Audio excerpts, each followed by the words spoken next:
जगह तमिलनाडु का मदुरई, वो शहर जो मीनाक्षी मंदिर और ऊंचे गोपुरम और दुर्लभ मूर्ति शिल्पों के लिए दुनिया भर में जाना जाता है। वहां एक सामान्य परिवार में पैदा हुआ शख्स, उसके माता पिता ने उसका नाम रखा नारायणन विजयराज अलगार स्वामी। लड़के को एक्टिंग पसंद थी तो तमिल फिल्मों का रुख कर लिया और अपने नाम से राज की जगह कांत जोड़ दिया और कुछ ही समय में वह फिल्म प्रेमियों के दिलों में राज करने लगा। मदुरई में एक चीज और प्रसिद्ध है, वैगई नदी। वो लड़का उसी नदी की तरह बहते हुए पॉलिटिक्स में आ गया और बहुत ही कम समय में विपक्ष के सबसे बड़े नेता के तौर पर राज्य की राजनीति को बदलने की कुव्वत बना ली। मतलब जो राज नाम से हटा था वो पहले फिल्म प्रेमियों और फिर तमिलनाडु की जनता के दिलों में जुड़ गया। हालांकि बाद में उनके स्वास्थ्य ने उनका साथ देना बंद कर दिया और अब 71 साल की उम्र में उनका निधन हो गया। हम बात कर रहे हैं एक्टर और पॉलिटिशियन कैप्टन विजयकांत की।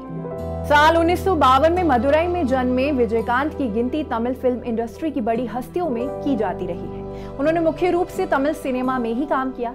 उन्हें करुप्पू, एमजीआर और पुरेची कलेगनार जैसे कई उपनाम मिले, लेकिन बात आई साल 1991 की, जब फिल्म कैप्टन प्रभाकरण रिलीज हुई, जिसके बाद से उन्हें कैप्टन के नाम से जाना जाने लगा। उन्होंने 154 फिल्मों में काम किया। उन्हें शानदार एक्टिंग के लिए कई अवार्ड्स मिले। उन्हें मिले अवार्ड्स की बात की जाए तो साल 1986 में उन्हें अमान कोविल के जयक्ले फिल्म के लिए फिल्म फेयर अवार्ड से नवाजा गया था। साल 1988 में उन्हें सेंथुरापुर फिल्म के लिए तत्कालीन तमिलनाडु सरकार की ओर से अवार्ड मिला था। उनके बारे में एक फैक्ट ये भी है कि साल 1984 में वे इकलौते ऐसे अभिनेता थे जिन्होंने 18 फिल्मों में बतौर लीड एक्टर काम किया था। उनकी कमर्शियल ब्लॉकबस्टर फिल्म सत्तम ओरो इरत्तई को मलयालम, तेलुगु, कन्नड़ और हिंदी भाषा में फिर से बनाया गया था। उन्होंने अपने 3 दशक के फिल्मी करियर में कई हिट फिल्में दी। दूसरी बार में ही विपक्ष के नेता बन गए। साल 2005 में उन्होंने राजनीति में कदम रखने का फैसला लिया और एक ऐसे राज्य जहां की पूरी राजनीति डीएमके और एडीएमके की धुरी पर नाचती थी, वहां एक नई पार्टी डीएमडीके बनाई और पहले चुनाव में ही साल 2006 में विजयकांत की जीत हुई। उन्होंने विरुद्धाचलम और ऋषिवंदियम निर्वाचन क्षेत्रों का प्रतिनिधित्व किया और 2 बार बतौर विधानसभा सदस्य काम किया।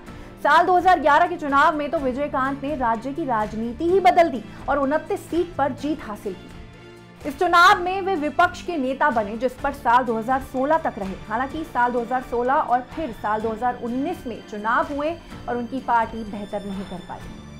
बताया जा रहा है कि उनका कोविड टेस्ट पॉजिटिव पाया गया था और उन्हें वेंटिलेटर पर रखा गया था। अस्पताल की मेडिकल बुलेटिन के मुताबिक 28 दिसंबर की सुबह उनका निधन हो गया। उनके निधन पर प्रधानमंत्री नरेंद्र मोदी समेत कई लोगों ने शोक व्यक्त किया है।